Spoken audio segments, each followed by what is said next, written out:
সময়টা ছিল গ্রীষ্মের। একদিন একটি নদীর পাশে একটি বিশাল বড় বটগাছের ওপরে একটি ঘুঘু পাখি বসেছিল, নদীর দিকে তাকিয়েছিল আর একটি পিঁপড়ে বর্ষার জন্য খাবার সংগ্রহ করছিল। তখন তার খুব পিপাসা পায়। পিঁপড়ে তখন নদীর ধারে জল খেতে এলো। তখন নদীর এক দমকা স্রোতে সে ভেসে গেল।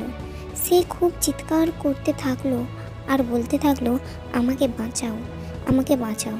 তখন গাছের ওপর বসে থাকা ঘুঘু পাখিটি দেখতে পেল। তার তখন পিঁপড়েটাকে দেখে খুব মায়া হলো। সে তখন গাছের একটি পাতা ছিঁড়ে নদীতে ফেলে দিল আর বলল, পিঁপড়ে ভাই, পাতার উপরে উঠে পড়ো। তখন পিঁপড়ে ওই পাতার উপরে উঠে পড়ে নদীর কিনারায় এসে নিজের প্রাণ বাঁচালো। তখন সে দেখতে পেল একটি শিকারীকে, তীর নিয়ে ঘুঘুটির ওপরে আক্রমণ করতে। সে তখন শিকারীটির পায়ে জোরে করে কামড় দিল। তখন শিকারীটি কামড়ের আঘাতে চিৎকার করে উঠল। সেই চিৎকারের আওয়াজ শুনতে পেয়ে ওখান থেকে ঘুঘু পাখিটি উড়ে গেল আর শিকারীর লক্ষ্যভেদ হলো।